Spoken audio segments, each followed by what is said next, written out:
Welcome to our latest installment of Making a Visual Journal with Miss Is. In previous installments, you have seen us organize our pages for our visual journal. Then we did the arduous task of sewing our text block. Looks like this. We haven't messed with it in a while. And we probably won't for this one, but maybe for the next one. Okay? And then you know what we did on the last one? You got to see me use my muscles.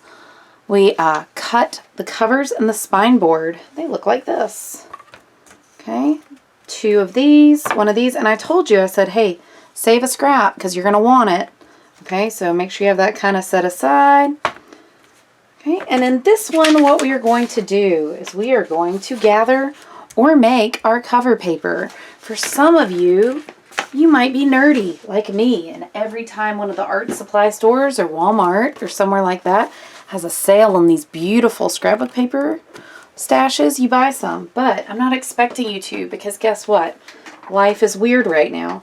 So we're kind of wondering, what could you do and what could you use for the cover of your book? So here are some options of things you could do. You could be like me and get some scrapbook paper. You could also get some gift wrap paper. Just make sure it's kind of thick. Sometimes I buy cheap gift wrap because it's just going to be recycled. It's kind of thin, so you want something that's kind of thick. You know what actually works really well is old artwork that you don't like from when you were a kid or that you've done on drawing paper. If you have old collages, things like that, they work great for the covers of your book. You want some paper that's kind of durable. You don't want it to be too thin. Like copy paper is a little thin. So if you have durable paper, then you can use that. If you don't have anything like that at home, then you need to make some. So look up some cool things to do. My kids at school love doing bubble prints. So if you want to do that, you just use dish soap and food coloring and a straw, and you can totally make cool things and some water. So you're going to want to make some cover paper. And what I'm going to do right now is kind of walk you through how to assemble it and what you're going to need. So your supplies for this video. You're going to need a total of 5 decorative pages. We're going to cut them to certain lengths so that you know what to do, okay? You're also going to want, therefore, some scissors and a ruler, your favorite thing, right? And a pencil for making your measurements, okay? So those are the things that you are going to need. Remember, if you're ever needing to pause this video and do your own thing in the time being, that is totally fine. So with our codex book that we are making, we are going to need 5 pages of decorative paper. So if you, like me, have scrapbook paper, that makes it a little bit easier for you. If not, you can watch this and see what you're going to need. Like what type of paper you're going to need. Now I'm going to make this journal that I am doing probably for my daughter. And she loves all things pink. Go figure. So let me see what I got here. Ooh, that's pretty. So I'm trying to think, like, what would look good for the front cover and the back cover? And then I want something that kind of coordinates for the spine, that middle of the book. We're not going to need all the paper, so you don't need to make it, like, too big. But I'm just flipping through and looking, trying to figure out what I think my sweet little girl would like. So, ooh. See, I'm more of a blue and purple kind of gal, but she's not, so I'm going to go with her. I feel like that is bright and vibrant. If you do horizontal stripes, the reason I'm avoiding those is because if your measurements aren't exactly right, your book ends up looking a little wonky. So I'm going to avoid stripes. And what I'm going to go with is I'm going to say, okay, here we go. I'm just going to bite the bullet. I'll get 1 sheet of paper for my front cover. I want my back cover to match. If you're in a pinch and they don't match, then you're in a pinch and they don't match. But I would recommend, if you want it to look pretty good, to try to find matching. Okay, so I've got a front and back cover. And now what I'm going to do is look for a spine that coordinates with that. I'm honestly leaning towards this. I think that would be pretty. Yeah, we're going to go with that. Okay, we're not going to use all of this paper. We're going to cut it down. So whatever scraps you have, you can always use inside your book for pieces of collage, which is what I usually do. Okay, so I've got a front and back and a spine. Now what I'm going to need are what are called end papers. The end papers are going to hold my text block to the book. So I'm looking through and I'm like, what would coordinate with all of these? Because I've got silver. And as I'm looking, I don't like this together. I don't know about y'all. I'm going to put you back. Not feeling you right now. So let me see. What would look pretty? So if you weren't paying attention to the indecisiveness that is me, I just changed my mind about my spine. Ooh, that's pretty. That's pretty. Okay, that might be my end paper. Let me see if there's a good spine. Too many polka dots. Too much polka dots. Green would be kind of cool with that. Let's see. I don't know if I like the silver and the gold together. Ooh, that's pretty. Well, that's really lovely, isn't it? I might save that for a different book. Okay, here's what I'm going to do. Because I don't need much of my spine, I'm going to just do a blue spine because I think that'd be pretty. So my spine is going to end up on either side of my cover paper. Yeah, I like that. Okay. So I've got front cover, back cover, spine. Now I need my end paper, and I saw something that I thought was pretty, and then I flipped right past it because I wasn't sure. There you are. Gorgeous. Okay. So your end paper usually matches. This is what goes in between the cover and your text block, and you're going to want it to be pretty sturdy. Okay. Now, if you're making your own paper, you need your paper to be a certain size. So that's what we're going to talk about. So if you're tuning in, you're like, okay, what am I doing? How do I do my sizes? That's what I'm going to show you. So, move this out of the way. Okay. For your covers, everything needs to be the size of a sheet of copy paper. Now, those of you that don't like measuring, you could get just a regular sheet of copy paper and you can trace it. There's just some problems for that. And the problems are that a lot of kids just screw up while they're trying to trace. So if you wanted to like lay it down, you could and trace it, but I would really recommend thinking about it. So the first thing we're going to do is we are going to take your spine piece and we're going to look at your spine piece. If your piece of your spine has words on it, you're going to want to cut your strips so that we can read your words, right? Mine doesn't, so I just look for where I think it's the prettiest on this paper. And I like this one because it's this side right here because it's really textured. It's got this little wavy fun thing. So my spine piece is going to be 4 by 11. So what I do is I like to measure it, right? So I'm going to line up 0 on the right side because I want this chunk here. And I'm going to measure twice, cut once. So I go 4 inches across, slide down, and I go 4 inches. I take my ruler and I line those up. So my spine is 4 inches across. Okay. Now I don't need all 12 inches that a sheet of scrapbook paper is. So instead, I line up my ruler at the very top and it's 12 inches total. I only need 11 inches, so I know I can take an inch off. I'm going to take an inch off here because it's kind of jagged from where I tore it. That doesn't matter too much, but I'm just OCD like that. So 1 inch down from the top will give me a section right here that is 11 inches. So I go across, and then I'm going to cut it. Save your beautiful paper. Save it so that you can make something cool out of it. Maybe you make a card and send it to somebody who's struggling during this time. Or maybe you use it to collage something later in your book, like I already mentioned. But I would save it. Don't be wasteful. During this time where things are scarce, you don't want to waste. Okay, so I'm going to jot these down in case you need them somewhere. So let me grab that little sheet of paper where you're writing down our stuff. Okay, so we have 5 sheets of decorative paper. I just did my spine. So your spine paper is going to be 4 inches across by 11 inches long. Okay, 4 by 11. So this is my spine. I'm going to set it to the side.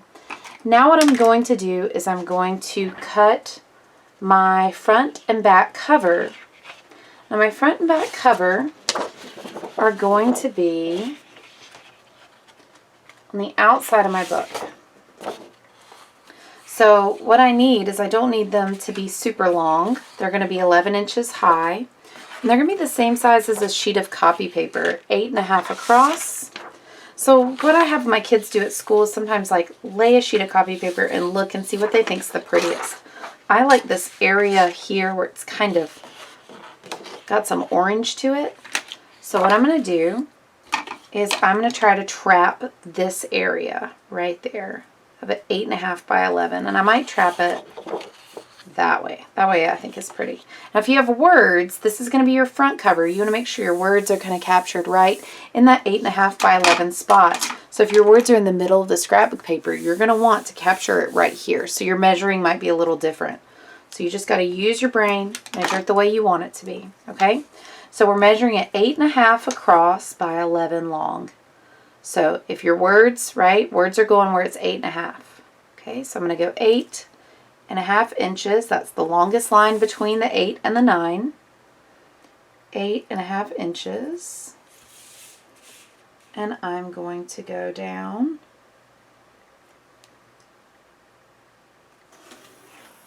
Okay, and then I'm going to go 11 inches, right? Because my paper is 12 inches and I want it to be 11. So I'm just going to make my marks here. And that's totally fine. And if your paper isn't perfectly measured, I don't want you to stress out. It is not a big deal. We'll end up folding over the edges so that people won't see your mistakes. But guess what? Life is all about mistakes. You just got to learn how to roll with them, right? It's the hardest thing about being an adult.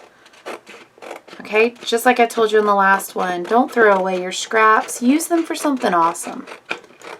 Maybe you could think about all the cool things you could make. You might have a kid in your life like mine who's learning how to read and would love a bookmark. So you could make something with an inspirational quote on it or something like that. Okay, so my front cover is done. I've got my scraps that I'm going to set to the side. Oh, that's where I set the other ones I was looking. Okay, so front cover. I'm just going to put covers here so that you remember. Times 2, you'll need a front and a back, are both 8.5 inches by 11 inches. So I'm going to take my back cover and I'm going to do the same thing. I'm going to figure out how I want this one to be. I don't like them to be exactly the same because that's boring. So I might do like this section here. Okay, so set those aside. I'm going to do 8.5 by 11. Remember, you want your words straight up and down. You try to capture them between the 8.5 width part. So measure twice. Then draw your line, 8.5, 8.5,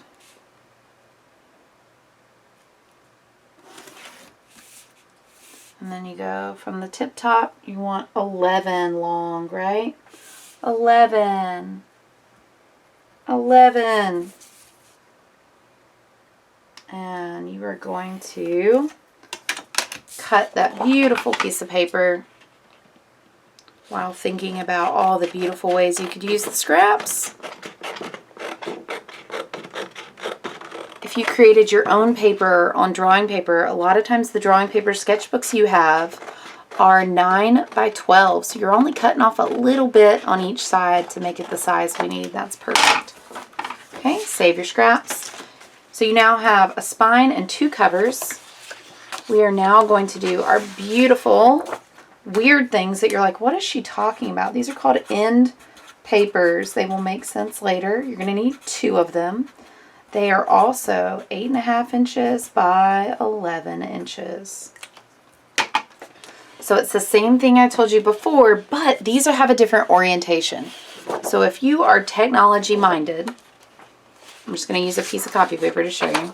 This is called landscape orientation when you set up a document to type a paper or a letter. This is called portrait orientation. Our front and back cover and our spine are all portrait orientation because that's how we're going to glue them together in the next video. Portrait orientation, where they are tall and skinny like a supermodel. Landscape orientations are much more fun because they're the short, more voluptuous ones.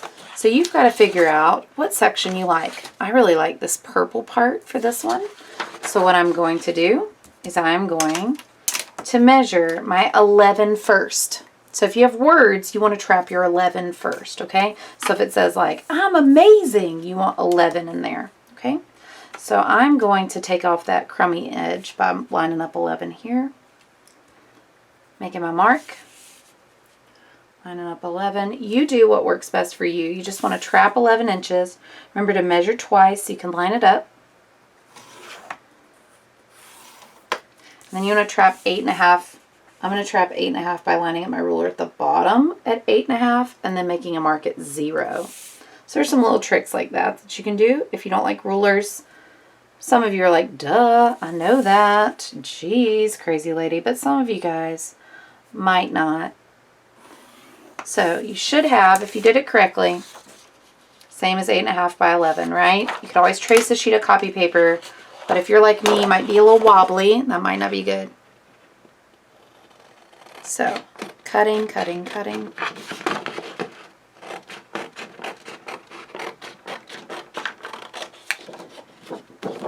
Isn't that beautiful paper? I'm trying to think of all the cool things I can do with this. Maybe make some envelopes. I don't know. Something cool. Okay. Once you have your end paper cut, this is the part where you're going to think I'm insane. But I want you to fold it, just like we did our pages that we have inside our book, inside our visual journal for the text block. I want you to take your end paper and fold it with the pretty side on the inside. Okay? So your end papers have the pretty side on the inside. Pretty sides on the inside. Okay? So spine was 4 by 11. Your two covers were 8.5 by 11, but they were turned portrait style, right? Okay. Your end papers, you have two of those as well, but they are landscape style, so they go more this way, right? But they are going to be folded in half, so I'll do a little dotted line on my pretend end paper. Okay, so we have one. How many end papers are we supposed to have? That's right, class. You need to have two. Just like I told you, I'm weird. I don't like to make them identical, so I might make my other end paper from this side. Ooh, maybe that side that has more green. Okay, so remember that we're trapping the 11. So if you have words, you want to trap the 11 so that they're right side up. 11 inches across. So measure twice and then make your line. Should be a straight line. 11 inches. This is where you're wishing you were back in class with me and could use my fancy paper cutter. I know. I miss you guys too. So I'm going to line up. I'm using the bottom section, so I'm going to do that same trick I did before and line up 8.5 at the bottom. Make a mark at 0. Okie dokie. Remember to pause the video if I'm going too fast, or watch it as many times as you need to. Sometimes it's hard to learn things the first time. That happens in life too, right? Sometimes you date the wrong person. None of y'all have ever done that. You end up dating somebody exactly like them before you realize that you deserve better, right? So just make sure you go back and rewatch if I'm not making sense, or let me know. I can help you. Okay, so we've got our end paper. And what do we want to do? We want to fold it. We want to fold it. Pretty side on the inside. Pretty side on the inside. So I'm going to line it up. I like to do that on the table because I'm always notorious of getting it shifted when I don't want it to be. Okay. So, to double check, if you were in my class and this is your grade for today, this is what I'm going to look for. Okay? I'm going to look for your end papers, that you have 2 of them, that the pretty side is on the inside. I'm also going to look that you have your front cover and your back cover and your spine all together. It's kind of awkward on this little space of the video camera. So I will put an example photo of what I want you to take for your grade. Okay? So if you're ready, we'll move on to the next one.